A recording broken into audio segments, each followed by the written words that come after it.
ਸਤਨਾਮ ਵਾਹਿਗੁਰੂ ਸਾਹਿਬ JIO. ਜਗ ਰਚਨਾ ਸਭ ਝੂਠ ਹੈ, ਜਾਨ ਲਿਹੋ ਰੇ ਮੀਤ।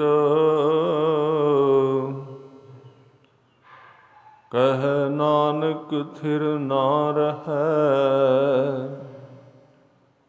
ਜਿਉ ਬਾਲੂ ਕੀ ਭੀਤ।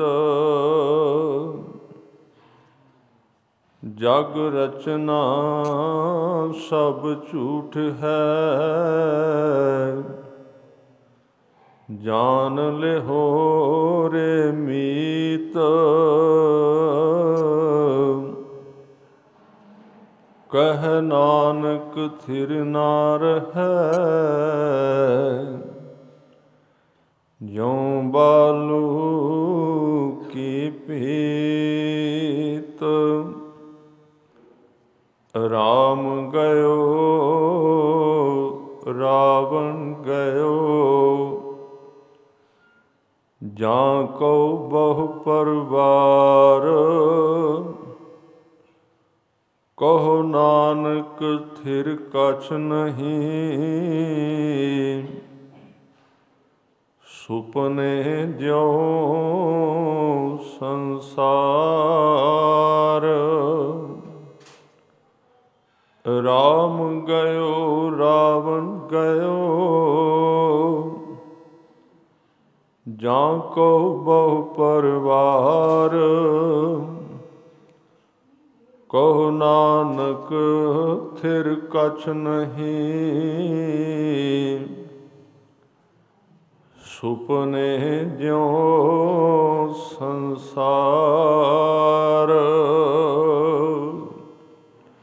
ਵਾਹਿਗੁਰੂ ਜੀ ਕਾ ਖਾਲਸਾ, ਵਾਹਿਗੁਰੂ ਜੀ ਕੀ ਫਤਿਹ।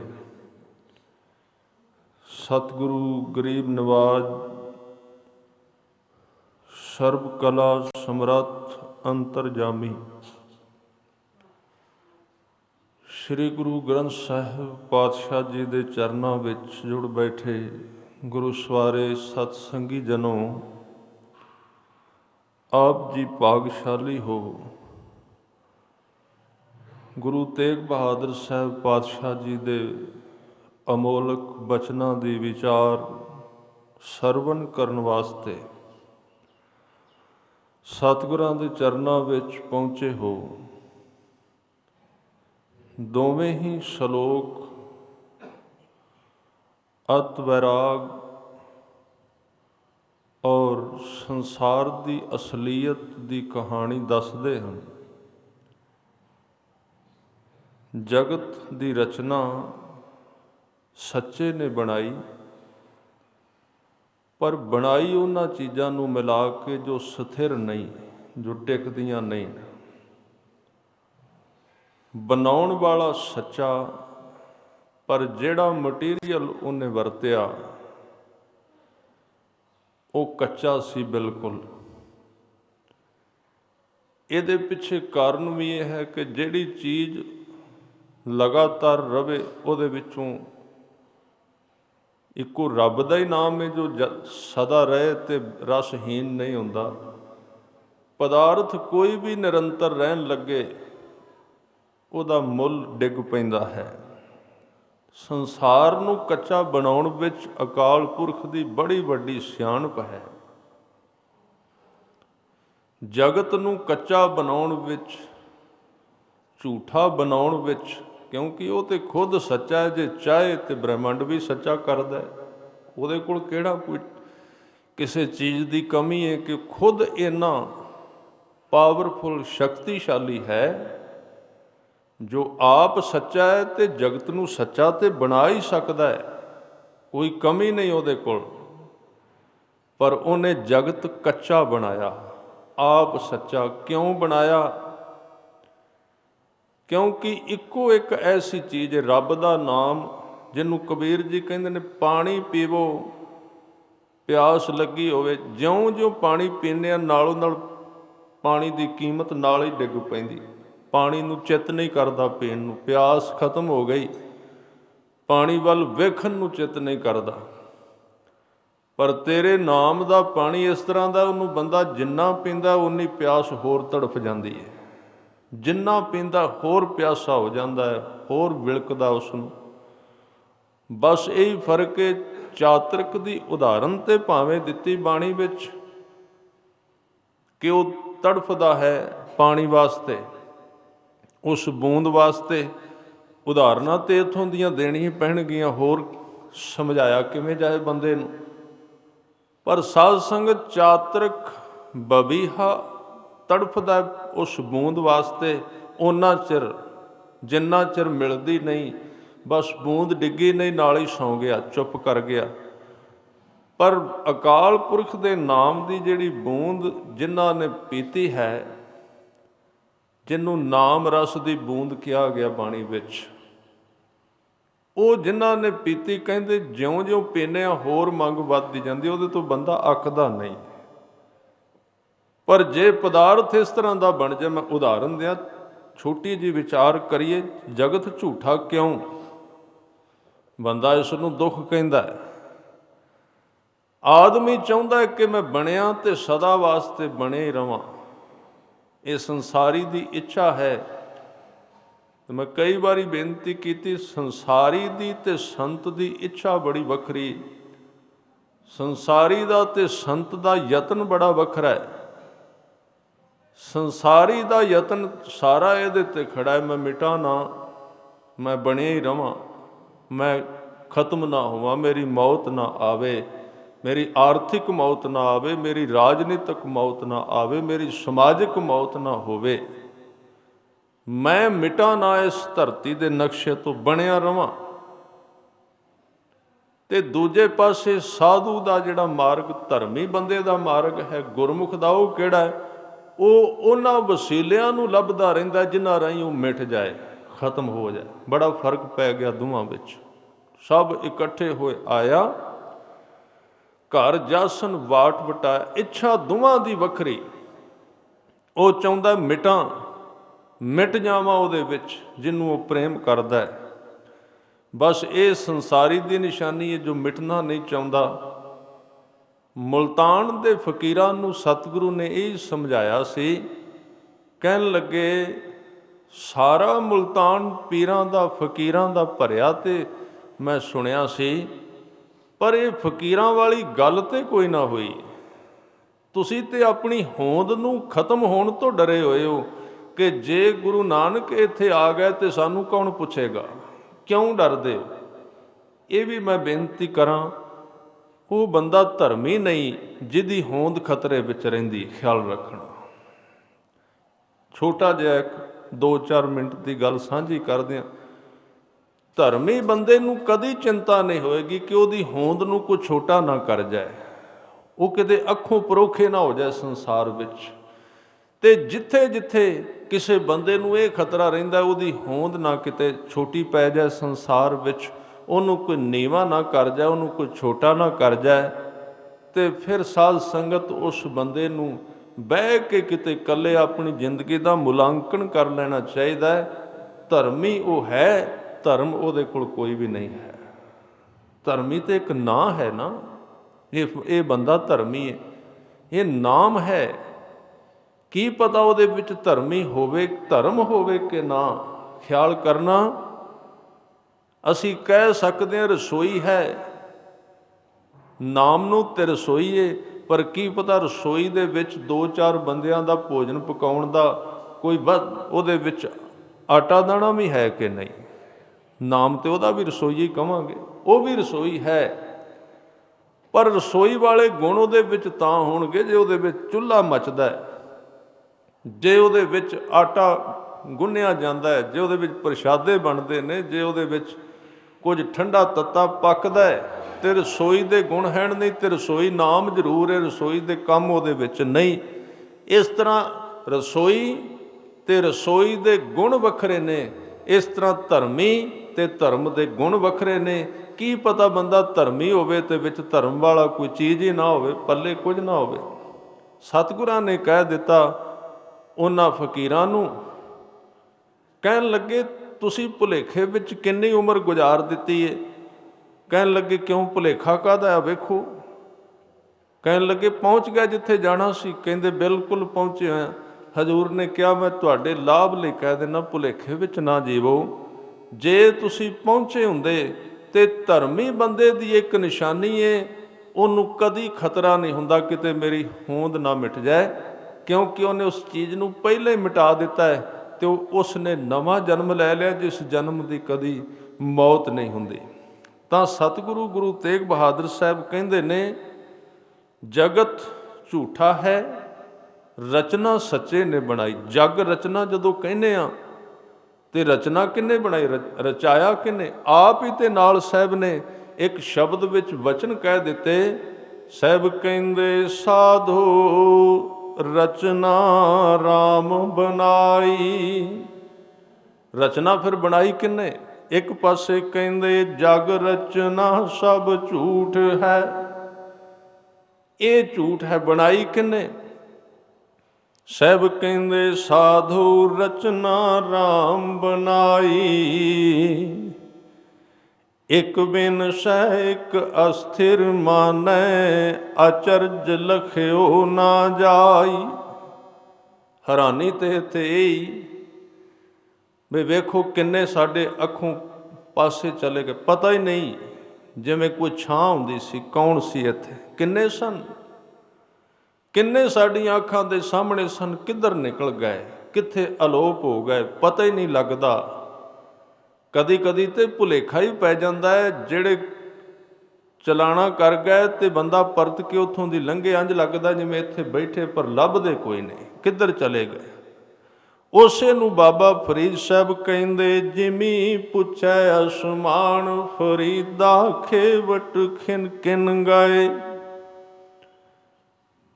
ਅਸਮਾਨ ਜ਼ਮੀਨ ਨੂੰ ਪੁੱਛਦਾ ਹੈ, ਮੈਂ ਤੇਰੇ ਉੱਤੇ ਬੜੇ ਬੜੇ ਵੱਡੇ ਆਦਮੀ ਤੁਰਦੇ ਵੇਖੇ ਸਨ, ਕਿਤੇ ਸੌਂ ਗਏ, ਕਿੱਧਰ ਚਲੇ ਗਏ, ਦਿਸਦੇ ਨਹੀਂ, ਜਾਂ ਕਿਤੇ ਵਿਆਹ ਸ਼ਾਦੀ ਤੇ ਵਿਦੇਸ਼ ਚਲੇ ਗਏ ਨੇ। ਕਹਿਣ ਲੱਗੇ ਨਹੀਂ, ਉਹ ਚਲੇ ਗਏ ਐਸੇ ਕਿ ਆਉਣਾ ਨਹੀਂ ਉਹਨਾਂ ਨੇ, ਐਸੀ ਨੀਂਦ ਵਿੱਚ ਸੁੱਤੇ ਨੇ, ਜਾਗਣ ਦੀ ਕੋਈ ਉਮੀਦ ਨਹੀਂ। ਅਸਮਾਨ ਨੇ ਪੁੱਛਿਆ ਜ਼ਮੀਨ ਨੂੰ, ਕਿਆ ਜਿਵੇਂ ਪੁੱਛੈ ਅਸਮਾਨ ਫਰੀਦਾ, ਖੇਵਟ ਕਿਨ ਗਏ। ਜਾਲਣ ਗੋਰਾਂ ਨਾਲ ਉਲਾਮੇ ਜੀ ਸਹੇ।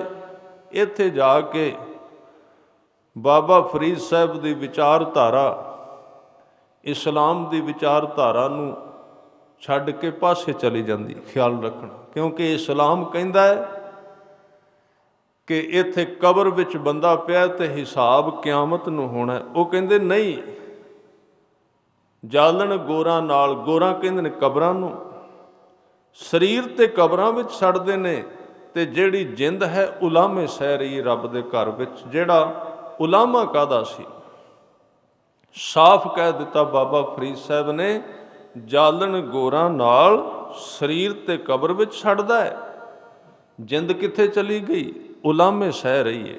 ਉਲਾਮੇ ਕਾਹਦੇ, ਉਲਾਮਾ ਉਸ ਨੂੰ ਦੇਈਦਾ, ਉਲਾਮੇ ਦਾ ਉਹਦੇ ਨਾਲ ਸੰਬੰਧ ਹੁੰਦਾ ਜਿਹੜਾ ਕੋਈ ਸਾਡੇ ਤੋਂ ਚੀਜ਼ ਮੰਗ ਕੇ ਲੈ ਕੇ ਜਾਏ।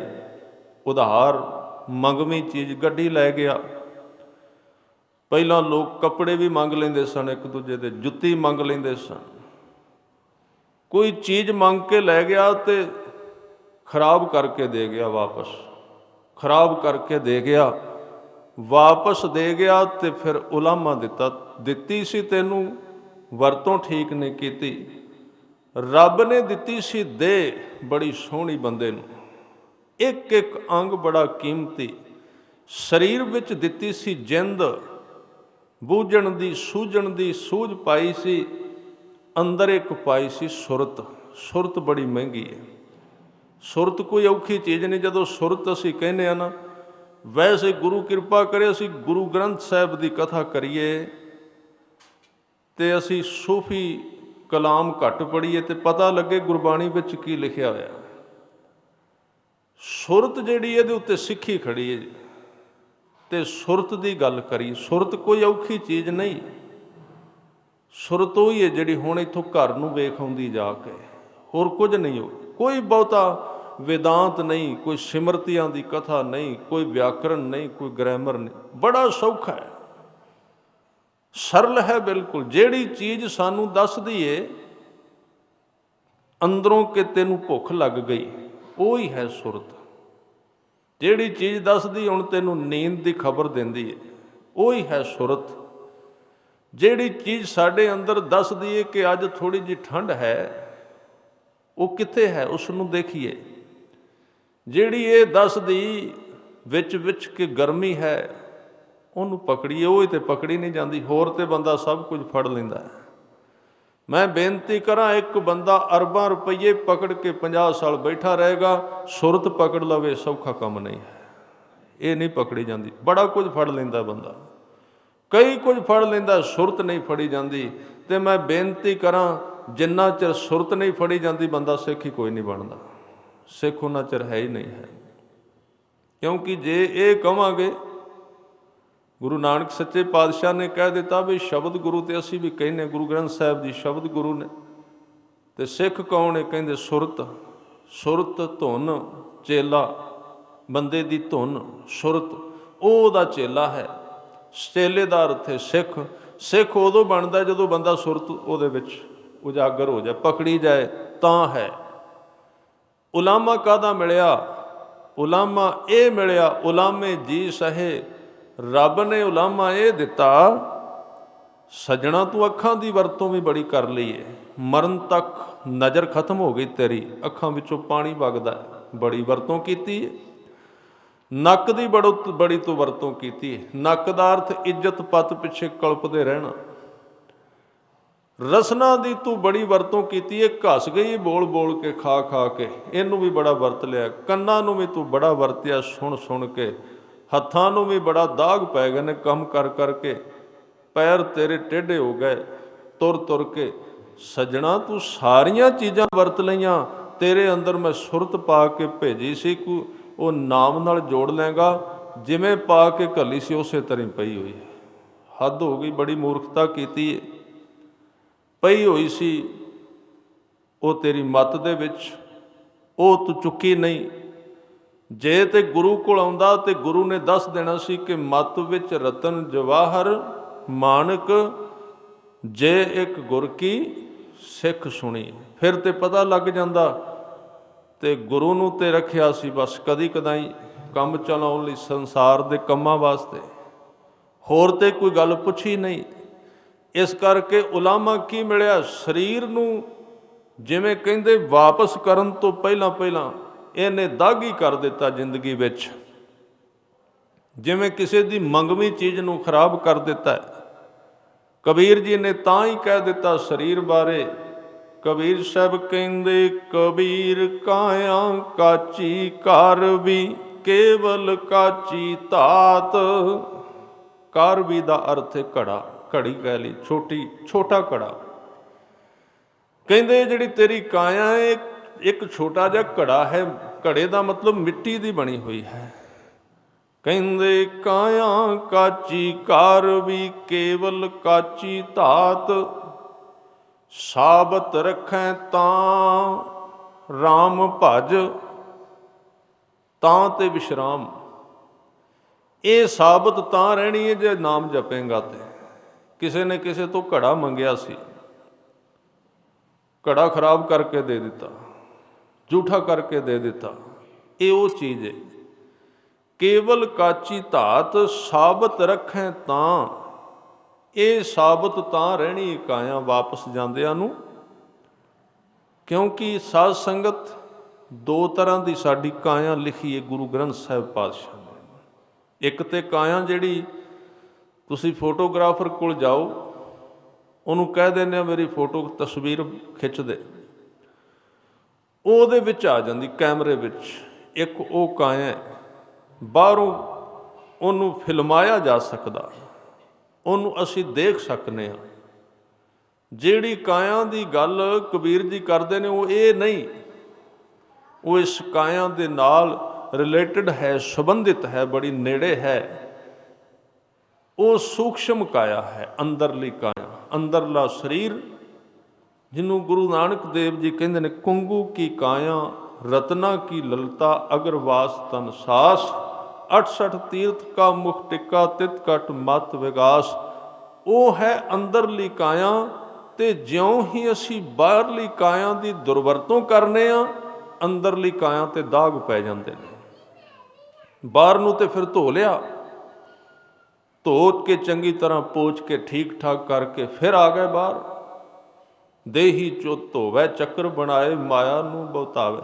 ਇਹਨੂੰ ਤੇ ਲਿੰਬ ਪੋਚ ਕਰ ਲਈਦਾ ਹੈ, ਪਰ ਸੱਚੇ ਪਾਤਸ਼ਾਹ ਕਹਿੰਦੇ ਨੇ ਸੱਜਣਾ, ਬਾਹਰਲਾ ਮੂੰਹ ਤੇ ਧੋ ਲਿਆ ਪਰ ਅੰਦਰ ਦਾਗ ਪੈ ਜਾਣਗੇ ਨਾਲ। ਜਿਉਂ ਹੀ ਤੂੰ ਬਾਹਰੋਂ ਇਸ ਕਾਇਆ ਦੀ ਦੁਰਵਰਤੋਂ ਕਰੇਗਾ ਸੰਸਾਰ ਵਿੱਚ, ਇਹਦੇ ਨਾਲ ਪਾਪ ਕਰੇਗਾ, ਤੇਰੀ ਅੰਦਰਲੀ ਕਾਇਆ ਨੂੰ ਦਾਗ ਪੈ ਜਾਣਗੇ। ਤੇ ਜਦੋਂ ਉਹ ਅੰਦਰਲੀ ਕਾਇਆ ਰੱਬ ਦੇ ਘਰ ਵਿੱਚ ਇਸ ਕਾਇਆ ਨੂੰ ਛੱਡ ਕੇ ਜਾਏਗੀ, ਉੱਥੇ ਸਾਹਿਬ ਕਹਿੰਦੇ ਦਾਗ ਦੋਸ਼ ਮੂੰਹ ਚੱਲਿਆ ਲਾਏ। ਮੂੰਹ ਤੇ ਦੋਸ਼ਾਂ ਦੇ ਦਾਗ ਲੱਗ ਗਏ, ਮੱਥੇ ਤੇ ਦਾਗ ਲੱਗ ਗਏ ਤੇ ਪਕੜਿਆ ਗਿਆ। ਦਾਗ ਦੋਸ਼ ਮੂੰਹ ਚੱਲਿਆ ਲਾਏ। ਫਿਰ ਉੱਥੇ ਕੀ ਹੋਇਆ? ਸਾਹਿਬ ਕਹਿੰਦੇ ਦਰਗਹਿ ਬੈਸਣ ਨਾਹੀ ਥਾਏ। ਉਸ ਥਾਂ ਤੇ ਬਹਿਣ ਨੂੰ ਥਾਂ ਨਹੀਂ ਮਿਲੀ, ਕਿਉਂਕਿ ਦੋਸ਼ਾਂ ਦੇ ਦਾਗ। ਉਲਾਮੇ ਤੋਂ ਮੈਂ ਅੱਗੇ ਚਲਾ ਗਿਆ ਸੀ। ਸੱਚੇ ਪਾਤਸ਼ਾਹ ਜੀ ਕਹਿੰਦੇ ਹਨ, ਫਰੀਦ ਸਾਹਿਬ ਕਹਿੰਦੇ ਨੇ ਉਲਾਮੇ ਜੀ ਸਹੇ। ਉਲਾਮੇ ਜਿੰਦ ਨੂੰ ਮਿਲਦੇ ਨੇ। ਕਿਹੜੇ ਉਲਾਮੇ? ਸਾਹਿਬ ਨੇ ਹੋਰ ਸਾਫ਼ ਕਰ ਦਿੱਤਾ, ਕਹਿੰਦੇ 100 ਉਲਾਮੇ ਦਿਨੈ ਕੇ ਰਾਤੀ ਮਿਲਨ ਸਹੰਸ। ਸਿਫਤ ਸਲਾਹਨ ਛੱਡ ਕੇ ਕਰੰਗੀ ਲੱਗਾ ਹੰਸ। ਧਿਆਨ ਦੇਣਾ, ਥੋੜਾ ਜਿਹਾ ਇਹਦੇ ਵਿੱਚ ਮੈਥ ਹੈ, ਥੋੜਾ ਜਿਹਾ ਇਹਦੇ ਵਿੱਚ ਹਿਸਾਬ ਹੈ, ਖਿਆਲ ਇੱਧਰ ਕਰੋ। ਇਹਦੇ ਵਿੱਚ 100 ਤੇ 1000 ਦੀ ਗੱਲ ਕੀਤੀ ਗਈ, ਦੋਵੇਂ ਹਿਸਾਬ ਨਾਲ ਸੰਬੰਧਿਤ ਚੀਜ਼ਾਂ ਨੇ। 100 ਦੀ ਗਿਣਤੀ ਤੇ 1000 ਦੀ। ਬਾਬਾ ਫਰੀਦ ਜੀ ਨੇ ਤੇ ਕਿਹਾ ਜਿਹੜੇ ਇੱਥੇ ਫਿਰਦੇ ਸਨ ਉਹਨਾਂ ਨੂੰ ਉਲਾਮੇ ਪੈ ਮਿਲਦੇ ਨੇ। ਗੁਰੂ ਗ੍ਰੰਥ ਸਾਹਿਬ ਨੇ ਕਹਿ ਦਿੱਤਾ, ਆਓ ਮੈਂ ਤੁਹਾਨੂੰ ਹੋਰ ਸਾਫ਼ ਕਰ ਦਿਆਂ। ਜਦੋਂ ਉਲਾਮੇ ਕਹਿਣਾ, ਉਲਾਮੇ ਬਹੁਵਚਨ ਨੇ। ਬਾਬਾ ਫਰੀਦ ਜੀ ਨੇ ਕਿਹਾ ਉਲਾਮੇ, ਇਹ ਨਹੀਂ ਦੱਸਿਆ ਵੀ ਕਿੰਨੇ ਕੁ ਨੇ, 10 ਨੇ, 20, 100, 50, 1000 ਕਿੰਨੇ ਨੇ।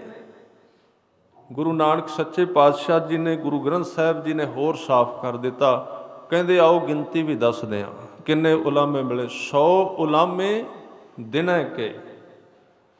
ਜੇ ਤੈਨੂੰ ਦਿਨੇ ਰੱਬ ਚੇਤੇ ਨਹੀਂ ਆਉਂਦਾ, ਇਹਦੇ 100 ਪੂਰੇ ਉਲਾਮੇ।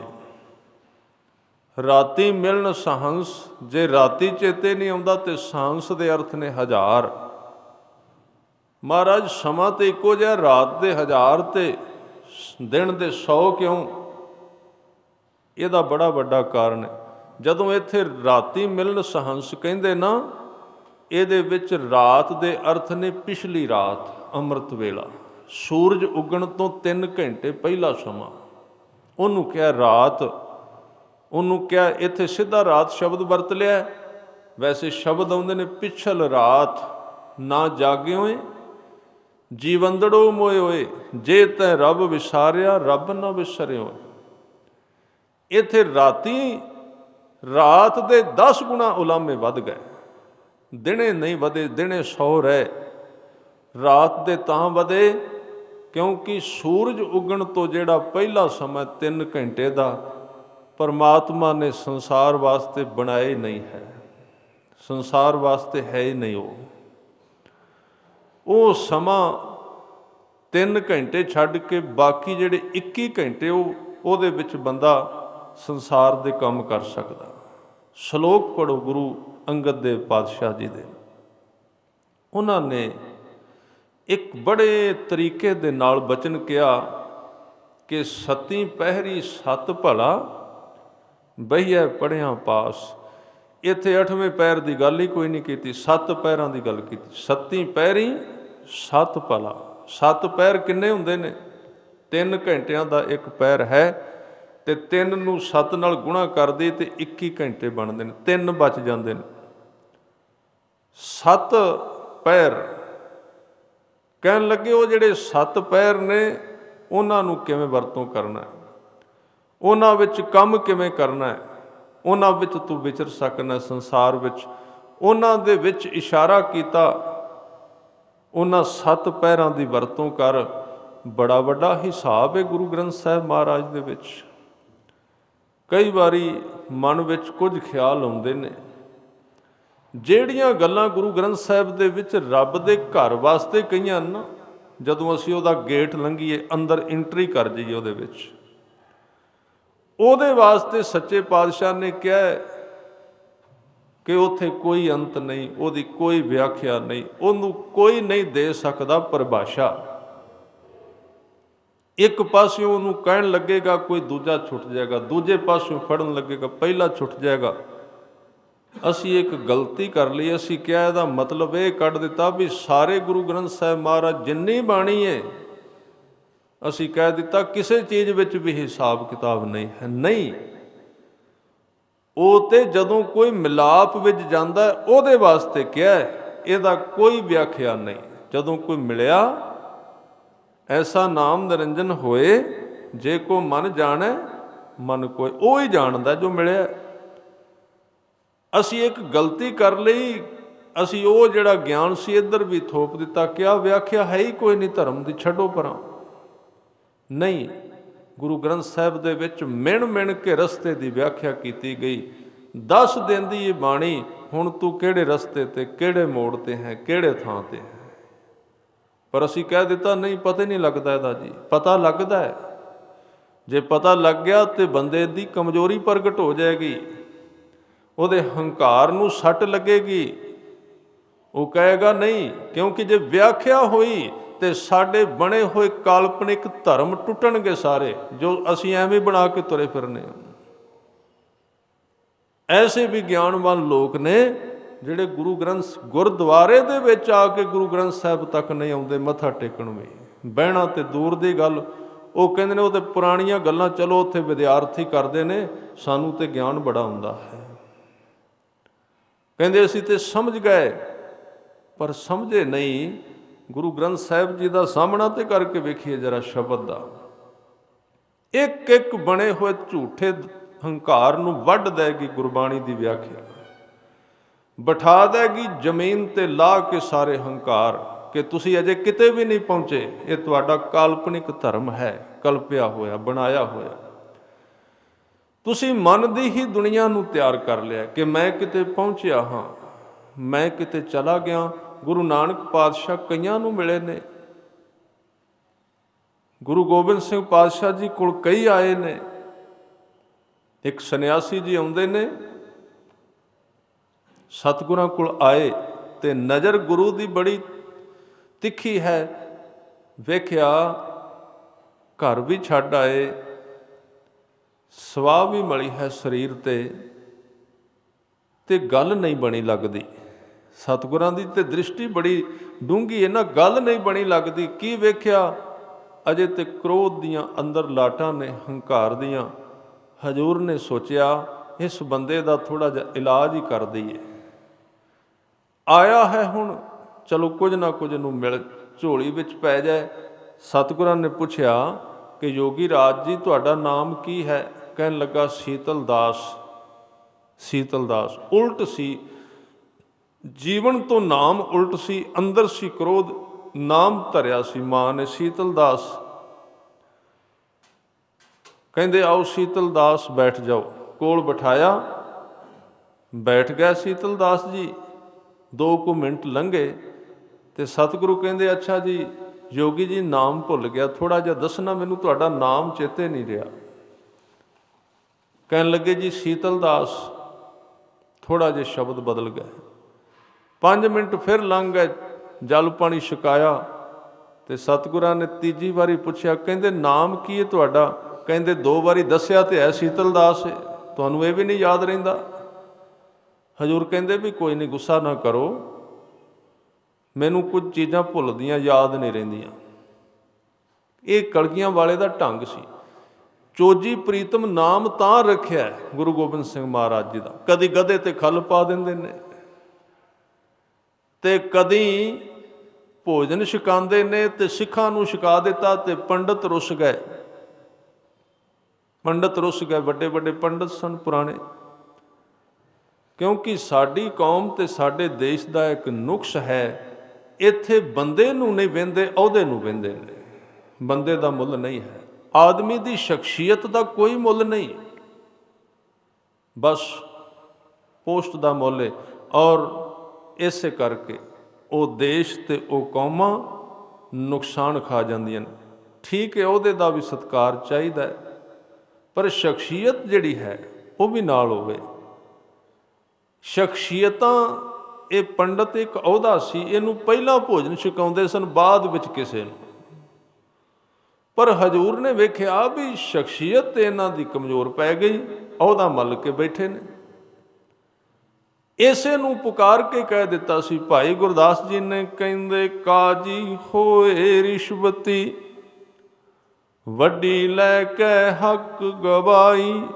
ਅਹੁਦੇ ਨੇ, ਜੀਵਨ ਨਹੀਂ ਹੈ। ਤੇ ਇੱਕ ਬਹੁਤ ਵੱਡਾ ਭੰਡਾਰਾ ਸੀ, ਲੰਗਰ ਸੀ।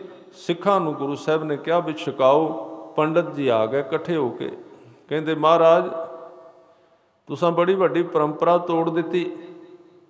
ਕਹਿਣ ਲੱਗੇ ਕੀ ਗੱਲ, ਪਰੰਪਰਾ ਕਿਹੜੀ ਤੋੜੀ ਹੈ?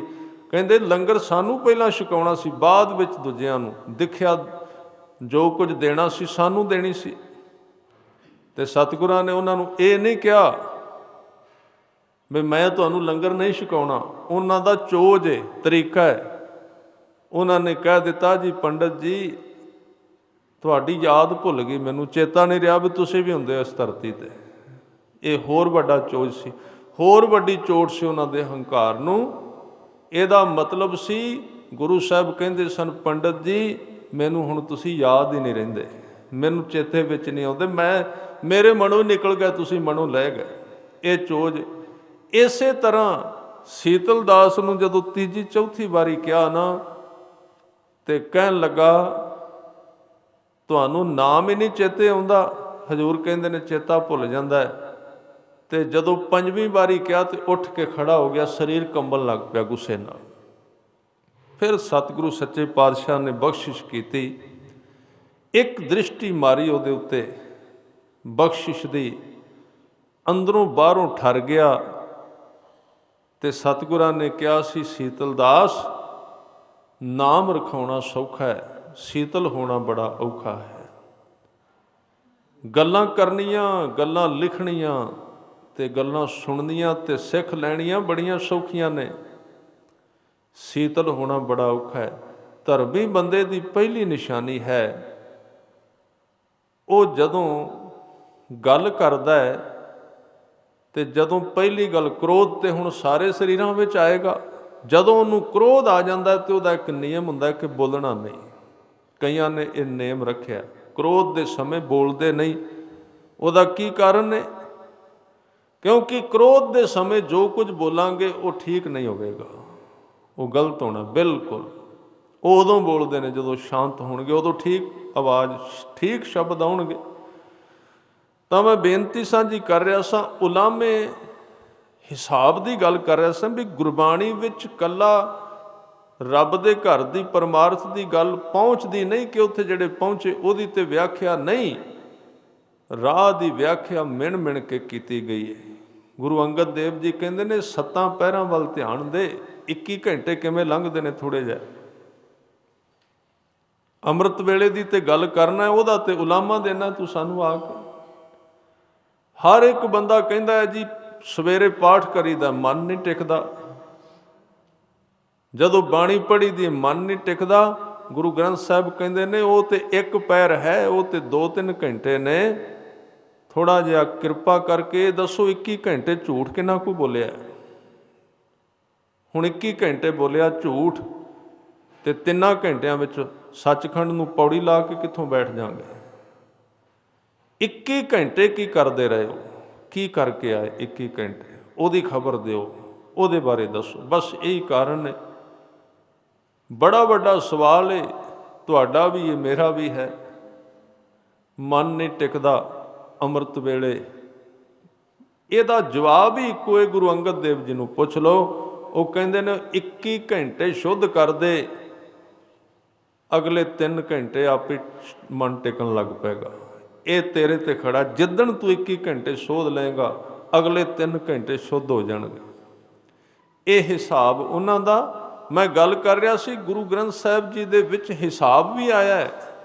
ਉਹ ਕਹਿੰਦੇ ਨੇ ਦਿਨ ਦੇ ਉਲਾਮੇ 100 ਨੇ, ਕਿਉਂਕਿ ਦਿਨੇ ਬੰਦੇ ਨੇ ਕੰਮ ਵੀ ਕਰਨਾ ਹੈ, ਕਿਰਤ ਵੀ ਕਰਨੀ ਹੈ, ਉਹਦੇ ਵਿੱਚ ਘੱਟ ਸਮਾਂ ਵੀ ਜੁੜੇ ਤਾਂ ਵੀ ਪ੍ਰਵਾਨ ਹੈ।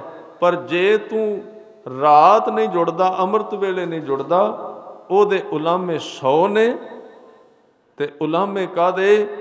ਕਹਿਣ ਲੱਗੇ 100 ਉਲਾਮੇ ਦਿਨਾਂ ਕੇ, ਰਾਤੀ ਮਿਲਣ ਸਹੰਸ, ਸਿਫਤ ਸਲਾਹਣ ਛੱਡ ਕੇ ਕਰੰਗੀ ਲੱਗਾ ਹੰਸ। ਕਰੰਗ ਦਾ ਅਰਥ ਹੁੰਦਾ ਹੈ ਮਰੇ ਹੋਏ ਪਸ਼ੂ ਦੀ ਹੱਡੀ ਦਾ ਮਾਸ ਚੂੰਡਣਾ। ਸਾਹਿਬ ਕਹਿੰਦੇ ਨੇ ਕੋਈ ਕਾਂ ਕਿਸੇ ਕਰੰਗ ਵਿੱਚ ਚਿੰਝ ਮਾਰੇ ਤੇ ਗੱਲ ਫੱਬਦੀ ਵੀ ਹੈ, ਕੌਵਾ ਹੈ। ਕਹਿੰਦੇ ਹੰਸ ਕਰੰਗ ਨੂੰ ਖਾਂਦਾ ਹੈ ਤੇ ਬਹੁਤ ਵੱਡਾ ਨੁਕਸ ਜ਼ਿੰਦਗੀ ਦਾ। ਹੰਸ ਦਾ ਅਰਥ ਹੈ ਤੇਰੀ ਸੁਰਤ ਫਸੀ ਜਦੋਂ ਸੰਸਾਰ ਵਿੱਚ, ਉਦੋਂ ਹੰਸ ਹੱਡੀਆਂ ਚੱਬਣ ਲੱਗ ਪਿਆ। ਉਹਦੇ ਨੇ ਉਲਾਮੇ। ਗੱਲ ਕਰ ਰਿਹਾ ਸੀ ਇਸ ਰਚਨਾ ਦੀ ਤਸਵੀਰ ਗੁਰੂ ਤੇਗ ਬਹਾਦਰ ਸਾਹਿਬ ਖਿੱਚ ਰਹੇ ਨੇ ਤੇ ਬਾਬਾ ਫਰੀਦ ਸਾਹਿਬ ਇਹ ਜਗ ਰਚਨਾ ਸਭ ਝੂਠ ਹੈ, ਇਹਦੀ ਵਿਆਖਿਆ ਕਰਦੇ ਨੇ। ਰਚਨਾ ਕਰਨ ਵਾਲਾ ਸੱਚਾ, ਜਿਹੜੀ ਚੀਜ਼ ਦੀ ਰਚਨਾ ਕੀਤੀ ਉਹ ਕੱਚੀ। ਸਤਿਗੁਰੂ ਨੇ ਦੇ ਮੈਂ ਬਚਨ ਤੁਹਾਡੇ ਨਾਲ ਸਾਂਝੇ ਕਰ ਰਿਹਾ ਸਾਂ। ਕਹਿੰਦੇ ਜਿਵੇਂ ਪੁੱਛੈ ਅਸਮਾਨ ਫਰੀਦਾ, ਖੇਵਟ ਕਿਨ ਗਏ। ਜ਼ਮੀਨ ਨੂੰ ਅਸਮਾਨ ਨੇ ਪੁੱਛਿਆ, ਤੇਰੇ ਤੇ ਹਜ਼ਾਰਾਂ ਲੋਕ ਫਿਰਦੇ ਸਨ, ਅੱਜ ਨਜ਼ਰ ਨਹੀਂ ਆਉਂਦੇ। ਜਵਾਬ ਮਿਲਿਆ, ਕਹਿੰਦੇ ਜਾਲਣ ਗੋਰਾਂ ਨਾਲ ਉਲਾਮੇ ਜੀ ਸਹੇ। ਹੁਣ ਉਹ ਕਬਰਾਂ ਵਿੱਚ ਨੇ, ਜਿੰਦ ਉਲਾਮੇ ਸਹਿੰਦੀ ਏ। ਇੱਥੋਂ ਦਾ ਵਰਤਾਰਾ ਇਸ ਤਰ੍ਹਾਂ ਦਾ ਹੈ। ਇਸ ਨੂੰ ਬਾਬਾ ਫਰੀਦ ਸਾਹਿਬ ਕਹਿੰਦੇ ਕਤਕ ਕੂੰਜਾਂ ਚੇਤ ਡਾਉ, ਸਾਵਣ ਬਿਜਲੀਆਂ ਸਿਆਲੇ ਸੋਹੰਦੀਆਂ, ਫਿਰ ਗਲ ਬਾਹੜੀਆਂ। ਕੱਤਕ ਕੂੰਜਾਂ, ਕੱਤਕ ਦੇ ਮਹੀਨੇ ਵਿੱਚ ਕੂੰਜਾਂ ਜਿਹੜੀਆਂ ਨੇ ਆਪਣੇ ਇਲਾਕੇ ਛੱਡ ਕੇ ਇੱਧਰ ਆ ਜਾਂਦੀਆਂ ਨੇ। ਇਸ ਥਾਂ ਤੇ ਉੱਧਰ ਬਰਫ਼ ਪੈ ਜਾਂਦੀ ਏ, ਪਰ ਉਹ ਜਿੰਨਾ ਚਿਰ ਇੱਥੇ ਰਹਿੰਦੀਆਂ ਨੇ ਪੱਕੇ ਤੌਰ ਤੇ ਨਹੀਂ ਉਹ ਆਲਣੇ ਬਣਾਉਂਦੀਆਂ, ਕਿਉਂਕਿ ਉਹਨਾਂ ਨੂੰ ਪਤਾ ਵਾਪਸ ਮੁੜ ਜਾਣਾ ਹੈ। ਇਹ ਤੇ ਆਰਜੀ ਤੌਰ ਤੇ ਆਏ ਆ। ਕਹਿੰਦੇ ਇੱਥੋਂ ਦਾ ਵਸੇਬਾ ਕੂੰਜਾਂ ਵਾਲਾ ਹੈ, ਇੱਥੇ ਕੋਈ ਲਗਾਤਾਰ ਨਹੀਂ ਰਿਹਾ। ਫਿਰ ਕਹਿੰਦੇ ਚੇਤ ਡਾਉ, ਚੇਤ ਦਾ ਅਰਥ ਹੈ ਚੇਤਰ ਦੇ ਮਹੀਨੇ, ਡਾਉ ਦਾ ਅਰਥ ਹੈ ਅੱਗ। ਇਸੇ ਨੂੰ ਭਾਈ ਗੁਰਦਾਸ ਜੀ ਵੀ ਕਹਿੰਦੇ ਨੇ। ਬਾਬਾ ਕਬੀਰ ਸਾਹਿਬ ਇਸ ਜਗਤ ਦੀ ਰਚਨਾ, ਜਿਹਨੂੰ ਗੁਰੂ ਤੇਗ ਬਹਾਦਰ ਸਾਹਿਬ ਕਹਿੰਦੇ ਓਰੇ ਸਮਗਾਤ ਹੈ। ਓਰੇ ਦਾ ਅਰਥ ਤੁਸੀਂ ਸਮਝਿਆ ਹੋਵੇਗਾ। ਓਰਾ ਕਹਿੰਦੇ ਨੇ ਗੜੇ ਨੂੰ। ਜਦੋਂ ਆਕਾਸ਼ ਵਿੱਚੋਂ ਬਾਰਿਸ਼ ਵਰਦੀ ਏ ਤੇ ਕਈ ਵਾਰੀ ਵਿੱਚ ਬਰਫ਼ ਦੇ ਟੁਕੜੇ ਡਿੱਗਦੇ ਨੇ, ਉਹਨੂੰ ਕਹਿੰਦੇ ਨੇ ਸਿੱਧੀ ਬੋਲੀ ਵਿੱਚ ਗੜੇ ਕਹਿੰਦੇ ਨੇ। ਕਈ ਇਲਾਕਿਆਂ ਵਿੱਚ ਚੰਦਰਾ ਕਹਿੰਦੇ ਨੇ, ਇੱਕ ਬੋਲੀ ਵਿੱਚ ਉਹਨੂੰ ਓਰਾ ਕਹਿੰਦੇ ਨੇ। ਓਰੇ ਸਮਗਾਤ ਹੈ। ਗਾਤ ਦਾ ਅਰਥ ਹੈ ਸਰੀਰ। ਕਹਿੰਦੇ ਤੇਰਾ ਸਰੀਰ ਓਰੇ ਵਰਗਾ ਹੈ। ਗਾਤ ਜਿਵੇਂ ਓਰਾ, ਬਰਫ਼ ਡਿੱਗੀ, ਜਿੰਨਾ ਚਿਰ ਤੇ ਤਾਪਮਾਨ ਠੰਡਾ ਰਹਿੰਦਾ ਓਰਾ ਟਿਕਿਆ ਰਹਿੰਦਾ। ਥੋੜ੍ਹੀ ਜਿਹੀ ਗਰਮੀ ਲੱਗੀ ਨਹੀਂ ਤੇ ਓਰਾ ਪਿਘਲ ਗਿਆ, ਖਤਮ ਹੋ ਗਿਆ। ਇਸ ਤਰ੍ਹਾਂ ਦਾ ਸਰੀਰ। ਇਹ ਕਈ ਉਦਾਹਰਨਾਂ ਬਾਣੀ ਵਿੱਚ ਸਰੀਰ ਜੀਵਨ ਦੇ ਸੰਬੰਧੀ ਦਿੱਤੀਆਂ ਕਿ ਸਥਿਰ ਨਹੀਂ, ਕੱਚਾ ਹੈ। ਬਾਬਾ ਰਵਿਦਾਸ ਜੀ ਬਚਨ ਕਹਿੰਦੇ ਤੁਝੈ ਸੁਝੰਤਾ ਕਛੂ ਨਾਹੇ, ਪਹਿਰਾਵਾ ਦੇਖੇ ਫੂਲ ਜਾਏ। ਤੂੰ ਕਾਏ ਗਰਬਹਿ ਬਾਬਲੀ, ਜੈਸੇ ਭਾਦੋਂ ਖੂੰਬ ਰਾਜ, ਤੂੰ ਤਿਸ ਤੇ ਖਰੀ ਉਤਾਵਲੀ।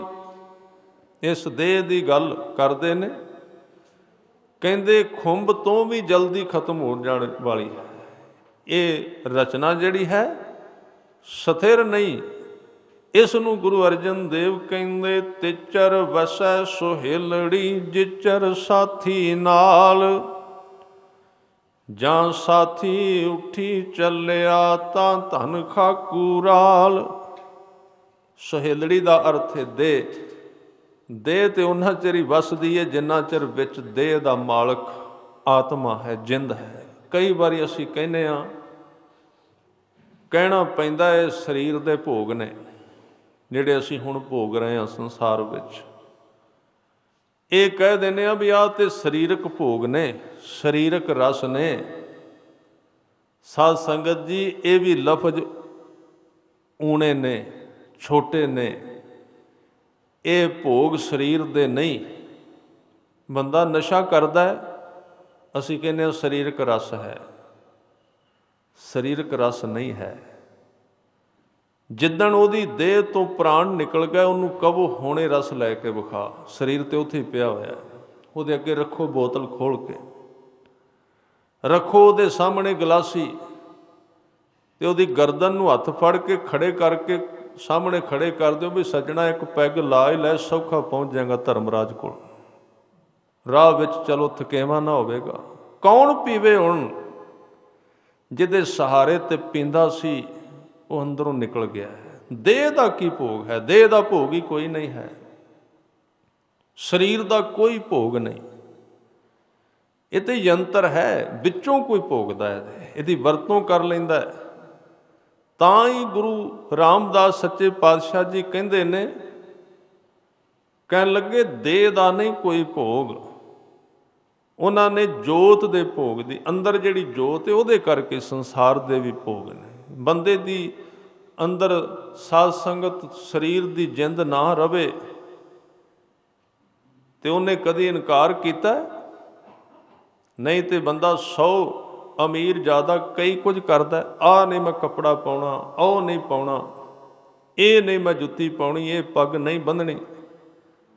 ਸਾਧ ਸੰਗਤ ਜਿੱਦਣ ਅੰਦਰੋਂ ਦੇਹ ਦਾ ਮਾਲਕ ਨਿਕਲ ਗਿਆ, ਕਦੀ ਉਹ ਕਹੇਗਾ ਵੀ ਮੈਂ ਨਹੀਂ ਪਾਉਣਾ, ਜਿਹੜਾ ਮਰਜ਼ੀ ਨਵਾ ਕੇ ਪਾ ਦਿੰਦੇ ਨੇ, ਨਾ ਨਹੀਂ ਕਰ ਕੌਣ ਸੀ ਜਿਹੜਾ ਚੁਣਦਾ ਸੀ ਕੱਪੜੇ?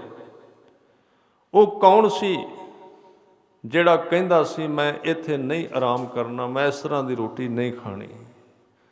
ਬਸ ਗੁਰੂ ਗ੍ਰੰਥ ਸਾਹਿਬ ਜੀ ਕਹਿੰਦੇ ਨੇ ਹੁਣ ਉਹਨੂੰ ਲੱਭ ਵਿੱਚੋਂ ਜੋ ਤੇਰੀ ਦੇਹ ਦੇ ਵਿੱਚ ਕਲੋਲ ਕਰ ਰਿਹਾ ਹੈ।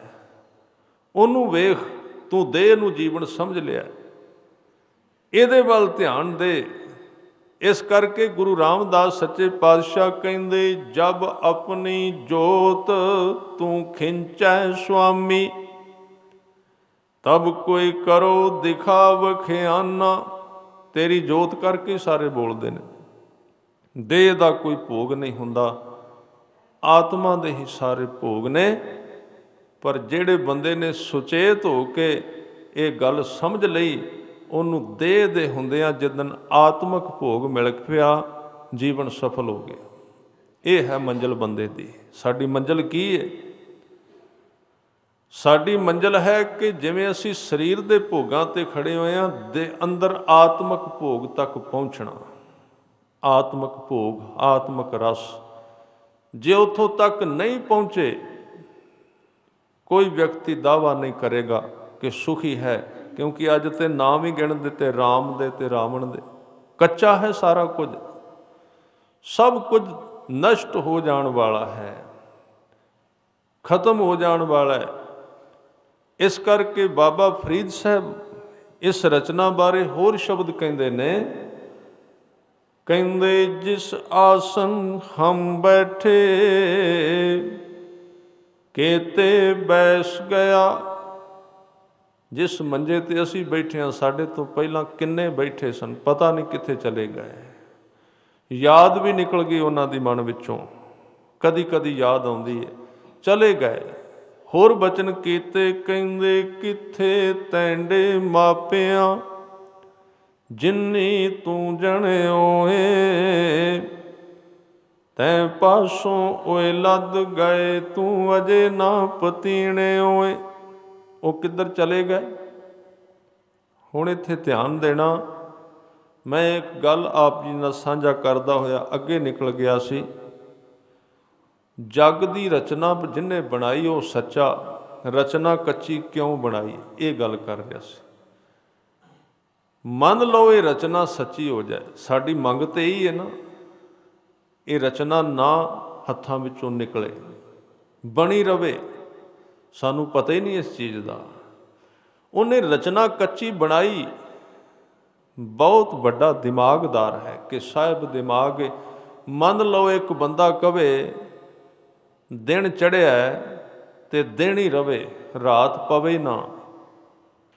ਲਗਾਤਾਰ ਦਿਨ ਰਿਹਾ ਤੇ ਦਿਨ ਬਿਮਾਰ ਕਰ ਦੇਗਾ ਬੰਦੇ ਨੂੰ, ਕਿਉਂਕਿ ਦਿਨ ਦਾ ਇੱਕ ਪ੍ਰਭਾਵ ਹੈ ਕਿ ਉਹਦੇ ਵਿੱਚ ਬੰਦਾ ਆਰਾਮ ਨਹੀਂ ਕਰ ਸਕਦਾ, ਭਾਵੇਂ ਕਿੰਨੀ ਨੀਂਦ ਲੈ ਲਵੇ। ਜੇ ਅਸਲੀ ਨੀਂਦ ਲੈਣੀ ਹੈ ਤੇ ਰਾਤ ਹੀ ਦੇਵੇਗੀ, ਤੇ ਜੇ ਲਗਾਤਾਰ ਰਾਤ ਰਹਿ ਜਾਏ, ਤਬਦੀਲੀ ਹੈ, ਜੀਵਨ ਬਦਲਦਾ ਜਾਂਦਾ ਹੈ। ਕੁਝ ਚੀਜ਼ਾਂ ਵੱਡੀਆਂ ਹੋ ਰਹੀਆਂ ਨੇ, ਕੁਝ ਚੀਜ਼ਾਂ ਛੋਟੀਆਂ ਹੋ ਰਹੀਆਂ ਨੇ। ਇਸੇ ਕਰਕੇ ਸੰਸਾਰ ਦੇ ਵਿੱਚ ਆਦਮੀ ਖੜਾ ਹੈ। ਜੇ ਚੀਜ਼ਾਂ ਖਲੋ ਜਾਣ, ਫਰਜ਼ ਕਰੋ ਇੱਕ ਛੋਟਾ ਜਿਹਾ ਅਨੁਮਾਨ ਲਾ ਲਈਏ, ਜਦੋਂ ਦਾ ਸੰਸਾਰ ਬਣਿਆ ਰੱਬ ਮੌਤ ਨਾ ਬਣਾਉਂਦਾ ਤੇ ਆਪਣੇ ਤੋਂ ਪਹਿਲੇ ਸਾਰੇ ਇੱਥੇ ਹੁੰਦੇ ਉਹਨੂੰ, ਫਿਰ ਇੱਥੇ ਕੀ ਬਣਦਾ। ਤੇ ਹੁਣ ਵਾਲਿਆਂ ਦੀ ਚਿੰਤਾ ਹੋ ਗਈ ਲੋਕਾਂ ਨੂੰ, ਜਿਹੜੇ ਹੁਣ ਨੇ। ਕਿੰਨੀ ਭੀੜ ਇਕੱਠੀ ਹੋ ਜਾਂਦੀ ਇਸ ਥਾਂ ਤੇ, ਕਿੰਨੇ ਲੋਕ ਇਕੱਠੇ ਹੋ ਜਾਂਦੇ। ਤਾਂ ਉਹਨੇ ਜੋ ਵੀ ਬਣਾਇਆ ਠੀਕ ਹੈ, ਅਸੀਂ ਉਹਨੂੰ ਸਮਝ ਨਹੀਂ ਸਕੇ, ਜਾਣ ਨਹੀਂ ਸਕੇ, ਇਹ ਗੱਲ ਵੱਖਰੀ। ਤਾਂ ਹੀ ਤਾਂ ਗੁਰੂ ਤੇਗ ਬਹਾਦਰ ਸਾਹਿਬ ਜੀ ਨੇ ਜਿੱਥੇ ਕਿਹਾ ਕਿ ਜਗ ਰਚਨਾ ਸਭ ਝੂਠ ਹੈ, ਉੱਥੇ ਅਗਲੀ ਪੰਕਤੀ ਵਿੱਚ ਕਿਹਾ ਜਾਣ ਲਿਹੋ ਰੇ ਮੀਤ, ਇਸ ਖੇਡ ਨੂੰ ਜਾਣੋ ਵੀ ਇਹ ਝੂਠੀ ਕਿਉਂ ਬਣਾਈ ਹੈ। ਇਹਨੂੰ ਸਮਝਣ ਦਾ ਯਤਨ ਕਰੋ, ਇਹ ਤਬਦੀਲੀ ਕਿਉਂ, ਇਹ ਬਦਲਦਾ ਕਿਉਂ, ਇਹ ਜਨਮ ਮਰਨ ਕਿਉਂ ਚੱਲਦਾ ਹੈ। ਰੁੱਖ ਵੱਡੇ ਹੁੰਦੇ ਨੇ, ਛੋਟੇ ਹੁੰਦੇ ਨੇ, ਪੱਤੇ ਨਿਕਲਦੇ ਨੇ, ਫਿਰ ਝੜ ਜਾਂਦੇ ਨੇ, ਬਸੰਤ ਆਉਂਦੀ ਏ, ਫਿਰ ਪਤਝੜ ਆ ਜਾਂਦੀ ਏ। ਕਿਉਂ ਆਈ? ਲਗਾਤਾਰ ਤੇ ਸਾਧ ਸੰਗਤ ਫੁੱਲ ਵੀ ਖਿੜੇ ਰਹਿਣ ਤੇ ਇੱਕ ਦਿਨ ਕੰਡੇ ਲੱਗਣ ਲੱਗ ਪੈਂਦੇ ਨੇ। ਫੁੱਲ ਲਗਾਤਾਰ ਸਾਹਮਣੇ ਰਹਿਣ, ਖਿੜੇ ਰਹੋ ਜੀ, ਖਿੜੇ, ਬਿਲਕੁਲ ਅੱਕ ਜਾਏਗਾ ਬੰਦਾ ਖਿੜੇ ਫੁੱਲਾਂ ਤੋਂ ਵੀ। ਥੋੜ੍ਹੇ ਦਿਨਾਂ ਬਾਅਦ ਕੰਡੇ ਲੱਗਣ ਲੱਗ ਪੈਣਗੇ। ਫੁੱਲਾਂ ਦੀ ਕੀਮਤ ਹੀ ਕੰਡਿਆਂ ਕਰਕੇ ਹੈ। ਇੱਕ ਪਾਸੇ ਕੰਡੇ ਵੀ ਖੜੇ ਨੇ, ਬਸੰਤ ਦੀ ਕੀਮਤ ਹੀ ਪਤਝੜ ਕਰਕੇ ਹੈ, ਜੀਵਨ ਦੀ ਕੀਮਤ ਹੀ ਮੌਤ ਕਰਕੇ ਹੈ। ਨਹੀਂ ਤਾਂ ਜੀਵਨ ਦੀ ਕੀਮਤ ਹੀ ਕੀ ਰਹਿ ਜਾਣੀ ਸੀ। ਜੀਵਨ ਚੰਗਾ ਹੀ ਤਾਂ ਲੱਗਦਾ ਹੈ ਕਿ ਉਹਨੂੰ ਮੌਤ ਵਾਪਰਨ ਦਾ ਖਤਰਾ ਹੈ। ਇਸ ਕਰਕੇ ਸਤਿਗੁਰੂ ਇਸ ਚੀਜ਼ ਨੂੰ ਸਮਝਣ ਦੀ ਗੱਲ ਕਰ ਰਹੇ। ਕਹਿੰਦੇ ਚੰਗੀ ਤਰ੍ਹਾਂ ਸਮਝ, ਜਾਣ ਲਿਹੋ ਰੇ ਮੀਤ, ਤੂੰ ਇਹਨੂੰ ਸਮਝ ਕਿ ਜਗਤ ਝੂਠਾ ਹੈ, ਬਣਾਇਆ ਸੱਚੇ ਨੇ। ਹੈ ਝੂਠਾ, ਪਰ ਜੋ ਉਹਨੇ ਇਹਦੇ ਉੱਤੇ ਕੰਮ ਕੀਤਾ ਉਹ ਕੰਮ ਬਿਲਕੁਲ ਠੀਕ ਹੈ, ਗਲਤ ਨਹੀਂ ਹੈ। ਆਪ ਸਤ ਕੀਆ ਸਭ ਸਤ, ਜੋ ਕੁਝ ਉਹਨੇ ਕੀਤਾ ਬਿਲਕੁਲ ਠੀਕ ਕੀਤਾ ਹੈ, ਗਲਤ ਨਹੀਂ। ਚੀਜ਼ਾਂ ਬਣਦੀਆਂ ਨੇ, ਝੜਦੀਆਂ ਨੇ, ਇਹ ਇਸੇ ਤਰ੍ਹਾਂ ਚੱਲਦਾ ਹੈ।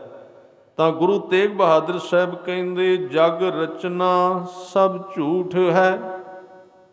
ਜਗਤ ਦੀ ਰਚਨਾ ਝੂਠ ਦੇ ਇੱਥੇ ਅਰਥ ਨੇ ਅਸਥਿਰ ਹੈ, ਟਿਕਦੀ ਨਹੀਂ, ਨਿਕਲ ਜਾਂਦੀ ਏ। ਹਰ ਇੱਕ ਚੀਜ਼ ਘਟਦੀ ਜਾ ਰਹੀ ਹੈ। ਮੌਤ ਇੱਕ ਦਿਨ ਨਹੀਂ ਆਉਂਦੀ, ਹਰ ਰੋਜ਼ ਆ ਰਹੀ ਹੈ। ਅੱਖਾਂ ਦੀ ਨਜ਼ਰ ਘਟਦੀ ਜਾ ਰਹੀ ਹੈ, ਇਹ ਮੌਤ ਹੀ ਤਾਂ ਹੈ। ਹੱਥਾਂ ਦੀ ਸ਼ਕਤੀ ਘਟਦੀ ਜਾ ਰਹੀ ਹੈ, ਪਰਸੈਂਟੇਜ ਵਿੱਚ ਮੌਤ ਆ ਰਹੀ ਹੈ।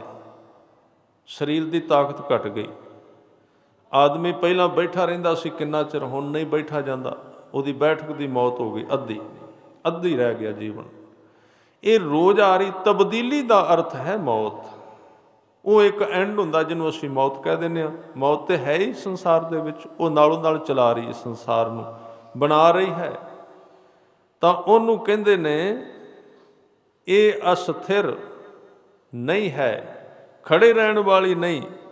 ਗੁਰੂ ਤੇਗ ਬਹਾਦਰ ਸਾਹਿਬ ਕਹਿੰਦੇ ਕਹਿ ਨਾਨਕ ਥਿਰ ਨਾ ਰਹੈ। ਕਹਿੰਦੇ ਹਨ ਸੱਚੇ ਪਾਤਸ਼ਾਹ ਜੀ ਗੁਰੂ ਤੇਗ ਬਹਾਦਰ ਸਾਹਿਬ, ਥਿਰ ਨਹੀਂ ਰਹੇਗੀ, ਟਿਕੀ ਨਹੀਂ ਰਹੇਗੀ। ਕਿਵੇਂ? ਕਹਿੰਦੇ ਜਿਉਂ ਬਾਲੂ ਕੀ ਭੀਤ। ਬਾਲੂ ਦੇ ਅਰਥ ਨੇ ਰੇਤ, ਭੀਤ ਦਾ ਅਰਥ ਹੈ ਕੰਧ। ਜਿਵੇਂ ਪੱਥਰ ਦੀ ਕੰਧ ਬਣਾਓ ਤਾਂ ਫਿਰ ਵੀ ਕੁਝ ਪੱਥਰ ਦੀ ਕੰਧ ਦੀ ਕੁਝ ਨਾ ਕੁਝ ਉਮਰ ਹੈ, पर रेत की कंध का की पता हुणे ढह पवे, रेत की कंध का की पता हुणे थोड़ी जी बारिश आई कि डिगी, कि हुणे थोड़ा जिहा हवा तेज चली तो गिर जाएगी। शरीर है रेत का, रेत का बनया होया, तां ही भट्टां दे सवैयां विच बचन आउंदा, रंचक रेत खेत तन निर्मित, दुर्लभ देह सवार धरी। रंचक रेत, एक थोड़ी जी रेत लैके, रेत जिन्ना किणका लैके परमात्मा ने खेत तन निर्मित, एक खेत बना दिता। निर्मित, निर्मित दा अर्थ है निर्माण कर दिता। और फिर कह दिता दुर्लभ, ये लभदी नहीं चीज़, ये देह जिहड़ी है ना जामा, जो देह मनुख है, ये लभनी बड़ी मुश्किल है, मिलने वाली नहीं है। बाकी देहां बहुत जल्दी प्राप्त होंदियां, ये देह मिलने वाली नहीं। इस करके गुरु तेग बहादुर साहब कहते, कह नानक थिर ना रहे, ज्यों बालू की भीत। जिमें रेत की कंध नहीं टिकती, इसे तरह फिर अगे उदाहरण दिती।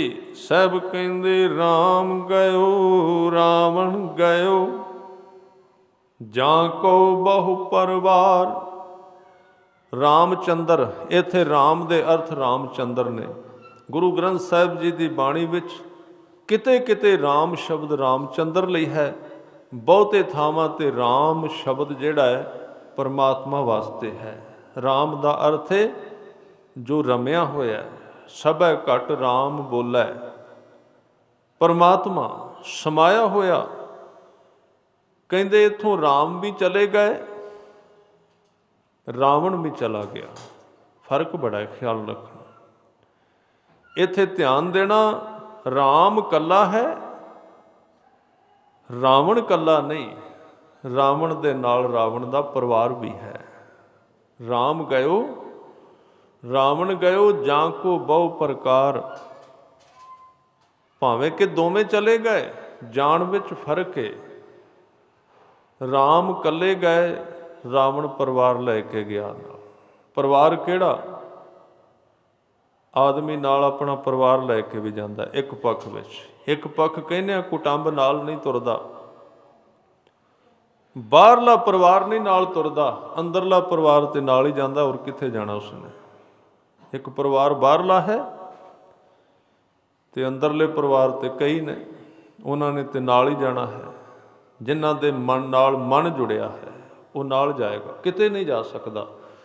बिल्कुल वो नाल चिपक जाएगा आदमी दे। कुदरत फिर घेर के उसनों उस थां ते डेग देगी जिथे वो चिपकिया होया, जिथे लगा होया। वार वार उन्होंने उस थां ते फिर डिगना पेगा, आना ही पेगा। इस करके राम गयो, रामचंद्र भी गया, रावण भी गया। जान विच बड़ा फर्क सी। रामचंद्र कला गया, यानी कि उहदे नाल काम क्रोध लोभ मोह हंकार नहीं गए। रावण दे नाल बहुत सारियां चीज़ां गईयां। वैसे मैं किसी दी इहदे विच उपमा ते किसी दी विरोधता नहीं कर रहा, ये सिर्फ व्याख्या है। क्योंकि जे विद्यक तौर पर वेखो, रावण भी बड़ा सियाणा सी, विद्वान सी, उहदे कोल भी बड़ा गुण सी। एक बड़ा वड्डा इहदे अंदर एक नसीहत है कि कोई व्यक्ति बहुत वड्डा विद्वान होने करके जां बहुत वड्डा गुण होने करके वो वड्डा नहीं है। इस घर विच ते जप तप का भी मुल नहीं, जे वो भी पूरी तरह दुरुस्त नहीं, हंकार सहित है, इत्थे वो भी प्रवान नहीं। इस घर दे विच कोई कर्म लेखे विच नहीं पैंदा। जिन्ना चिर एक कर्म बंदे दे जीवन विच नहीं आउंदा, नाम कर्म, उन्ना चिर बाकी दे कर्म लेखे विच नहीं पैंदे। रावण ते कर्म तां वो भी करदा सी, कर्म माड़े नहीं सन। कई थावां ते उसने जब 4 वेद पढ़े ने, ते वेद वो जिहड़े सन पढ़ने गलत नहीं सन, विद्या सी उन्हां दे विच, ठीक है उन्हां दी वरतों गलत कर ली। बड़ा वड्डा साइंसदान सी उस वक्त दा। ये रवायतां चलदियां ने, हद हो गई। आए साल उस बंदे ने गुनाह की कर लिया, बुत बना के उहदे साड़ी जाने आए साल। ਗੁਨਾਹ ਕੀ ਕੀਤਾ? ਸੀਤਾ ਦਾ ਹਰਨ ਕੀਤਾ। ਔਰ ਉਹਦੇ ਤੋਂ ਪਹਿਲਾਂ ਲਕਸ਼ਮਣ ਨੇ ਉਹ ਕੰਮ ਕੀਤਾ ਕਿ ਰਾਵਣ ਦੀ ਭੈਣ ਦਾ ਨੱਕ ਵੱਢ ਦਿੱਤਾ, ਸ਼ਰੂਪਣ ਖਾਂ ਦਾ। ਉਹਨੇ ਨੱਕ ਵੱਢਿਆ ਤੇ ਬਦਲੇ ਵਿੱਚ ਰਾਵਣ ਨੇ ਸੀਤਾ ਦਾ ਹਰਨ ਕੀਤਾ ਸੀ। ਸਿਰਫ ਹਰਨ ਕੀਤਾ। ਉਹ ਵਿਅਕਤੀ ਫਿਰ ਵੀ ਬਹੁਤ ਸੰਜਮੀ ਲੱਗਦਾ ਹੈ, ਜਿਹਨੇ ਹਰਨ ਵੀ ਕਰ ਲਿਆ ਪਰ ਫਿਰ ਵੀ ਧਰਮ ਵਿੱਚ ਹੀ ਰਿਹਾ। ਉਹਨੇ ਕਿਸੇ ਜ਼ਬਰਦਸਤੀ ਦੀ ਵਰਤੋਂ ਨਹੀਂ ਕੀਤੀ। ਪਰ ਇਹ ਰਵਾਇਤ ਚੱਲਦੀ ਏ। ਕਮਾਲ ਦੀ ਗੱਲ ਤਾਂ ਇਹ ਹੈ, ਨਾਲੇ ਸਾਡੇ ਦੇਸ਼ ਵਿੱਚ ਉਹਦਾ ਪੁਤਲਾ ਬਣਾ ਕੇ ਫੂਕਦੇ ਨੇ ਤੇ ਫੂਕਣ ਤੋਂ ਪਹਿਲਾਂ ਉਹਦੀ ਪੂਜਾ ਕਰਦੇ ਨੇ, ਅੱਗੇ ਖੜੇ ਹੋ ਕੇ ਲਾਈਨ ਲੱਗੀ ਹੋਵੇਗੀ ਮੱਥਾ ਟੇਕਣ ਵਾਲਿਆਂ ਦੀ। ਇਹ ਨਵੀਂ ਚੀਜ਼ ਹੈ। ਨਾਲੇ ਉਸ ਬੰਦੇ ਦੀ ਬੇਇੱਜ਼ਤੀ ਕਰੋ, ਨਾਲੇ ਪੂਜਾ ਕਰੋ, ਦੋ ਕੰਮ ਇਸ ਦੇਸ਼ ਦਾ ਵੈਸੇ ਰਿਵਾਜ ਰਿਹਾ। ਜਿਹਦੀ ਬਹੁਤੀ ਬੇਇੱਜ਼ਤੀ ਕਰਨੀ ਹੋਵੇ ਉਹਦੀ ਬਹੁਤੀ ਪੂਜਾ ਕਰਦੇ ਨੇ। ਨਾਲੇ ਪੂਜਾ ਨਾਲੇ ਬੇਇੱਜ਼ਤੀ, ਦੋਵੇਂ ਗੱਲਾਂ ਇਕੱਠੀਆਂ ਕਰ ਦਿੱਤੀਆਂ। ਜਾਂ ਤੇ ਉਹਨੇ ਗਲਤ ਕੀਤਾ ਤੇ ਉਹਦਾ ਸਾੜਨਾ ਚਾਹੀਦਾ ਪੁਤਲਾ, ਜਾਂ ਫਿਰ ਉਹਦੀ ਪੂਜਾ ਕਰਨੀ ਚਾਹੀਦੀ ਜੇ ਉਹ ਚੰਗਾ ਸੀ। ਪਰ ਇਸ ਤਰ੍ਹਾਂ ਚੱਲਦਾ ਹੈ। ਰਾਵਣ ਦੇ ਨਾਲ ਬਹੁਤਾ ਪਰਿਵਾਰ ਗਿਆ। ਰਾਮਚੰਦਰ ਕਹਿੰਦੇ ਰਾਮ ਵੀ ਗਿਆ। ਇਹ ਕਹਿਣ ਤੋਂ ਭਾਵ ਸਿਰਫ ਇੰਨਾ, ਗੁਰੂ ਤੇਗ ਬਹਾਦਰ ਸਾਹਿਬ ਕਹਿੰਦੇ ਇੰਨੇ ਵੱਡੇ ਆਦਮੀ ਵੀ ਇੱਥੇ ਸਥਿਰ ਨਹੀਂ ਰਹੇ, ਉਹ ਵੀ ਚਲੇ ਗਏ। ਇਹ ਸਮਝਾਉਣ ਵਾਸਤੇ, ਬੰਦੇ ਦੇ ਹੰਕਾਰ ਨੂੰ ਤੋੜਨ ਵਾਸਤੇ ਨਾਮਦੇਵ ਜੀ ਬਚਨ ਕਹਿੰਦੇ, ਕਾਹੇ ਰੇ ਨਰ ਗਰਭ ਕਰਤ ਹੋ, ਬਿਨ ਸਜਾਏ ਝੂਠੀ ਦੇਹੀ। ਫਿਰ ਉਦਾਹਰਨਾਂ ਦੇ ਦਿੱਤੀਆਂ, ਕਹਿੰਦੇ ਮੇਰੀ ਮੇਰੀ ਕੈਰੋਂ ਕਰਤੇ, ਦੁਰਜੋਧਨ ਸੇ ਭਾਈ। 12 जोजन शतर चलै था, देही गिरजन खाई। सर्ब सोइन की लंका होती, रावण से अधिकाई। कहाँ भयो दर बांधे हाथी, खिन मैं भई पराई। ਇਹ ਵੱਡੇ ਲੋਕਾਂ ਦਾ ਨਾਮ ਸਿਰਫ ਤਾਂ ਲਿਆ ਕਿ ਛੋਟਿਆਂ ਨੂੰ ਸਮਝ ਆ ਜਾਏ, ਕਹਾਣੀਆਂ ਨਹੀਂ। ਸਿਕੰਦਰ ਦੀ ਕਹਾਣੀ ਬੜੀ ਵਾਰੀ ਅਸੀਂ ਸੁਣਦੇ ਹਾਂ, ਬੜੀ ਵਾਰੀ ਪੱਕੀ ਹੋ ਗਈ, ਸਾਰੇ ਦੇਸ਼ ਨੂੰ ਯਾਦ ਹੋਵੇਗੀ ਕਿ ਜਦੋਂ ਸਿਕੰਦਰ ਮਰਿਆ ਉਹਨੇ ਕਿਹਾ ਮੇਰੇ ਹੱਥ ਅਰਥੀ ਤੋਂ ਬਾਹਰ ਕੱਢਿਓ। ਵਿਆਖਿਆ ਇਹਦੀ ਬੜੀ ਮਜ਼ੇਦਾਰ ਕੀਤੀ ਗਈ। ਕਹਿੰਦੇ ਹੱਥ ਤਾਂ ਬਾਹਰ ਕੱਢੇ ਸਨ, ਉਹ ਦੱਸ ਰਿਹਾ ਸੀ ਵੀ ਮੈਂ ਖਾਲੀ ਹੱਥ ਚੱਲਾਂ। ਬੜੀ ਚਲਾਕੀ ਭਰੀ ਵਿਆਖਿਆ। ਉਹ ਕੁਝ ਹੋਰ ਕਹਿ ਕੇ ਗਿਆ। ਇਹ ਸੰਸਾਰ ਤੇ ਇੱਥੇ ਇਸ ਤਰ੍ਹਾਂ ਦਾ, ਇੱਥੇ ਤੇ ਜਿਉਂਦੇ ਬੰਦਾ ਹੋਰ ਕਹਿੰਦਾ ਵੀ ਜਾਂ ਸੁਣਿਆ ਦੇ ਕੇ ਆਈ, ਅੱਗੇ ਬੰਦਾ ਬਦਲ ਦਿੰਦਾ। ਪਰ ਉਹ ਤੇ ਮਾਰੀ ਗਿਆ ਸੀ, ਉਹਦਾ ਤੇ ਬਦਲ ਨਹੀਂ ਬਦਲਣਾ ਸੀ। ਇਹਨਾਂ ਨੇ ਬਦਲ ਦਿੱਤੀ ਵਿਆਖਿਆ ਉਹਦੀ। ਉਹ ਨਹੀਂ ਸੀ ਕਹਿ ਕੇ ਗਿਆ। ਉਹਨੇ ਇਹ ਨਹੀਂ ਸੀ ਕਿਹਾ ਵੀ ਮੈਂ ਖਾਲੀ ਹੱਥ ਚੱਲਾਂ। ਉਹਨੇ ਕਿਹਾ ਸੀ ਵੀ ਹੱਥ ਬਾਹਰ ਕੱਢਿਓ, ਜਿਹੜੇ ਮੇਰੇ ਦੁਆਲੇ ਤੁਰਨ ਵਾਲੇ ਹੋਣਗੇ ਨਾ ਉਹ ਵੇਖ ਲੈਣਗੇ ਵੀ ਇਹ ਤੇ ਖਾਲੀ ਹੱਥ ਚੱਲਾ, ਹੁਣ ਅਸੀਂ ਕੋਈ ਚੱਜ ਦਾ ਕੰਮ ਕਰ ਲਈ ਹੱਥਾਂ ਨਾਲ। ਪਰ ਅਸੀਂ ਉਹਦੇ ਉੱਤੇ ਮੜ ਦਿੱਤਾ ਵੀ ਉਹ ਖਾਲੀ ਹੱਥ ਗਿਆ, ਸਾਡੀ ਤੇ ਗੱਲ ਹੀ ਕੋਈ ਨਹੀਂ। ਉਹਨੂੰ ਉਹਨਾਂ ਖਾਲੀ ਹੱਥਾਂ ਵਿੱਚੋਂ ਕੀ ਮਿਲਣਾ ਸੀ? ਉਹ ਤੇ ਗਿਆ, ਚਲਾ ਗਿਆ।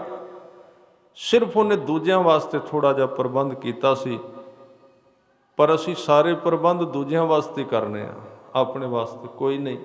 ਇਸ ਕਰਕੇ ਕਹਿੰਦੇ ਨੇ ਇਹ ਵੱਡੇ ਵੱਡੇ ਲੋਕ ਵੀ ਇੱਥੋਂ ਚਲੇ ਗਏ, ਸਥਿਰ ਨਹੀਂ ਹਨ। ਰਾਮ ਗਇਓ ਰਾਵਣ ਗਇਓ, ਜਾਂ ਕੋ ਬਹੁ ਪਰਿਵਾਰ। ਰਾਵਣ ਦਾ ਪਰਿਵਾਰ ਵੀ ਬਹੁਤ ਵੱਡਾ ਸੀ। ਕਹੋ ਨਾਨਕ ਥਿਰ ਕਛ ਨਹੀਂ, ਸੁਪਨੇ ਜਿਉਂ ਸੰਸਾਰ ਸਥਿਰ ਕੁਝ ਨਹੀਂ ਹੈ। ਸੁਪਨੇ ਵਰਗਾ ਹੈ, ਜਿਵੇਂ ਰਾਤ ਸੁਪਨਾ ਦੇਖੀਦਾ, ਜਾਗ ਆਉਂਦਿਆਂ ਸੁਪਨਾ ਅਲੋਪ ਹੋ ਜਾਂਦਾ ਹੈ, ਖਤਮ ਹੋ ਜਾਂਦਾ, ਨਸ਼ਟ ਹੋ ਜਾਂਦਾ ਹੈ। ਇਹ ਜੋ ਚੱਲ ਰਿਹਾ ਹੈ ਸੁਪਨੇ ਵੱਤ ਹੈ, ਸੁਪਨੇ ਵਰਗਾ ਹੈ। ਇਹ ਸਾਰੀਆਂ ਦਲੀਲਾਂ ਦੇਣ ਦਾ ਮਤਲਬ ਗੁਰੂ ਤੇਗ ਬਹਾਦਰ ਸਾਹਿਬ ਜੀ ਦਾ ਸਿਰਫ ਇਹ ਹੈ, ਆਦਮੀ ਦੇ ਅੰਤਿਸ਼ ਕਰਨ 'ਤੇ ਇਸ ਮੌਤ ਦੀ ਚੋਟ ਕੀਤੀ ਜਾਏ ਤਾਂ ਕਿ ਇਸ ਦੇਹ ਤੋਂ ਜਾਗੇ, ਇਸ ਪਦਾਰਥ ਤੋਂ ਉੱਚਾ ਉੱਠਣ ਦਾ ਯਤਨ ਕਰੇ। ਜੋ ਸਦੀਵੀ ਔਰ ਅਸਲੀਅਤ ਭਰਿਆ ਜੀਵਨ ਹੈ ਉਸ ਦੀ ਖੋਜ ਕਰੇ, ਔਰ ਜਿਸ ਕਰਕੇ ਆਇਆ ਉਸ ਨੂੰ ਪ੍ਰਾਪਤ ਕਰ ਲਵੇ। ਸੋ ਇੰਨਾ ਹੀ ਸਮਾਂ ਆਪ ਜੀ ਨੇ ਪ੍ਰਵਾਨ ਕਰ ਲੈਣਾ। ਬੇਅੰਤ ਪ੍ਰਕਾਰ ਦੀਆਂ ਭੁੱਲਾਂ ਚੁੱਕਾਂ ਦੀ ਖਿਮਾ।